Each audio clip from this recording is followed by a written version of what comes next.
All right. Peace and blessings, brothers and sisters. Once again, it's the cosmocentric mystic Amaku.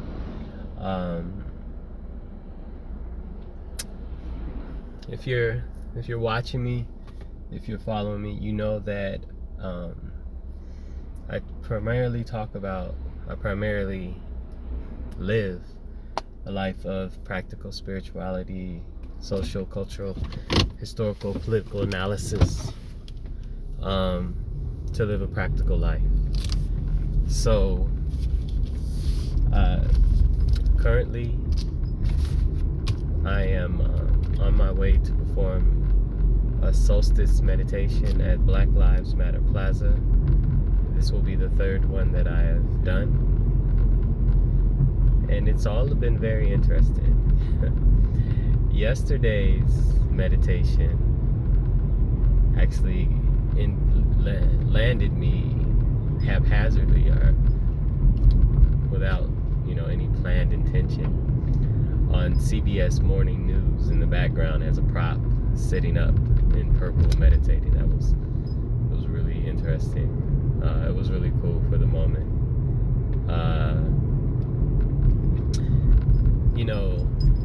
But what was really awesome about that was when I asked the cards what would be the result of this morning's meditation.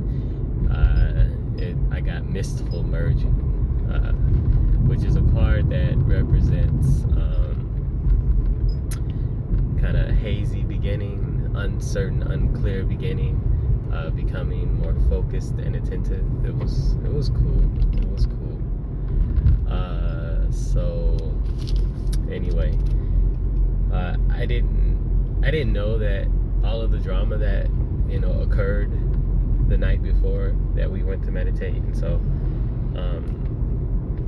when I heard the catchphrase that we're trying to establish a black zone, autonomous zone, similar to the one in Seattle, that got me interested. Like, what's going on? Because when you see one thing happening, that's one thing, but when you see the second thing happening, again, you see a pattern and quite possibly communication of some sort, and trying to enact an agenda. I need to see what that's about. So I went down and participated in yesterday's protest, and I learned a lot. Number one, the first thing I learned was that people are sketchy about people. And I guess that's primarily because, one, I'm not really known in the activist community out here, so people don't know me as a face, they don't know me as a person. And but that has the stranger concept has emerged. The stranger has a threat concept has emerged in this environment of infiltrators and agitators that try to use the energy of the moment to start chaos. And so that's where that mistrust comes from. So I see that, and I experienced that yesterday in the march. As I was filming, and someone asked me, am I recording? And I said yes, and they said, can you delete that? And I said, what's up, why? And then he said, nah, forget it. But I got it, I got it. So I just chilled out and just watched, but it created a weird vibe for me after that point.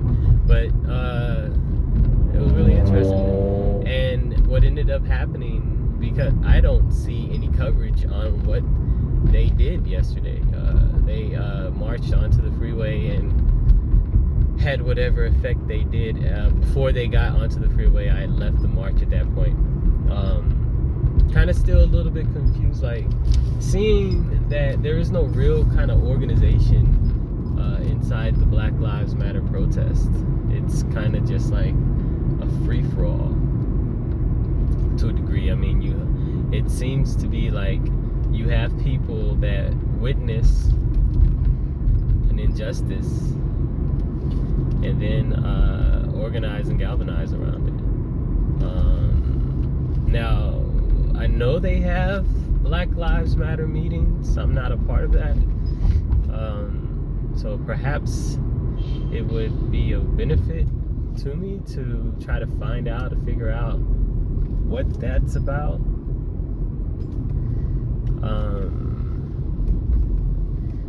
Of course.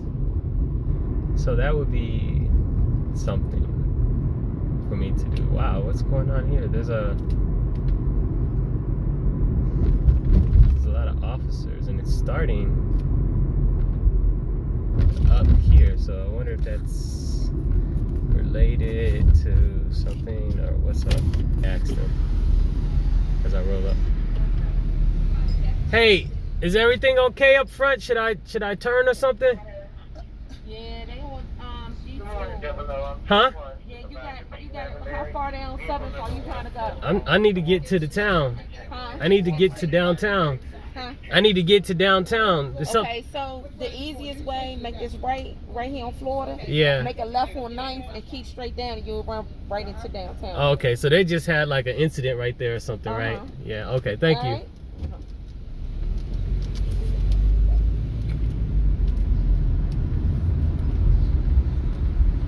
Right? So I thought it was something like they were blocking people from getting downtown, but apparently not. Anyway, but yeah, it was really interesting what happened. You know, it was really interesting. To a degree, when I left, this eruption, this explosion of energy caught me off guard, confused me.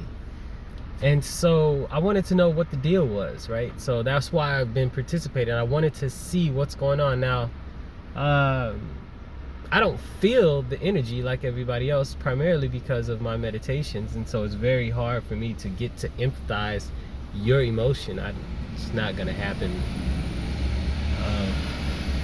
The sense of justice is what drives me.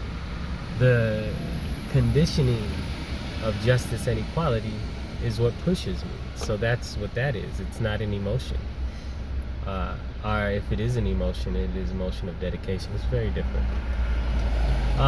So anyway, I walked away like, what was that I just experienced? Like, the people, they came, it was just kind of like a crowd. Like, I witnessed, you know, a white girl in the cop's face, just like, do something to me, you know, F you and your crony crew, you know, have been killing black life, and what's that about? That's not good, you know, what you gonna do? You're not doing your effing job, so on and so forth. I'm looking at them like, what the hell is going on? Like, these people are advocating for us, like, hard body. And I'm just like, it's just an interesting scene to watch for me. To see them, but it's beautiful to see someone so dedicated to seeing justice, to seeing equality within society. I love it. It's still weird. It's still very weird for me. Still very weird to observe, very weird to watch, but not hard to support. But like I was saying yesterday when we were marching, and then once they went on the bridge, I was like, you know, that's not me. That's not what I signed up for. You know, I wanted to see what this was about. So marching onto the bridge wasn't, you know, what I was interested in. As I ended up walking home. It's about a 5 or 6 mile walk. But I ended up walking home, and just to process, you know, what I just experienced. And then when I ended up looking on, you know, just getting on social media, and I happened to see a second Black Lives Matter protest at Lincoln Park. And I was like, whoa, okay, so I participated in one, yet there was another group. So these are like discombobulated, kind of disjointed, separate groups gathering together for the cause. They're not necessarily related per se. They just, you know, whatever the leaders of the group are, they organize people to come together to do something. So that was very interesting to see. You know, it's different.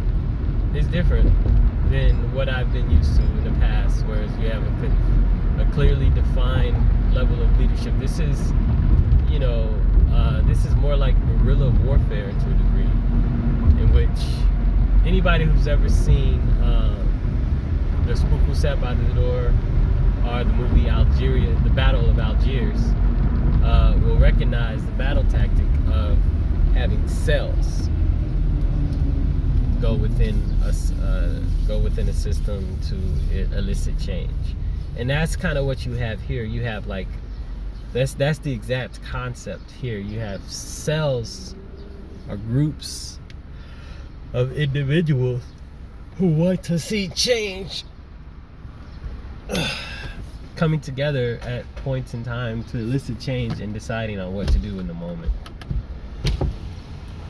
I believe there are people within those groups that have kind of like agendas per se, and they try to act out those agendas.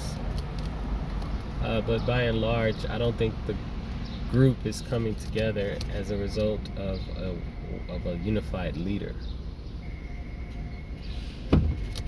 So this is like these are like leaderless kind of gatherings. And the interesting thing is they're peaceful and beautiful, but they're intentional and forceful. So yeah, it's nice. It's nice. Thank you for listening. Peace.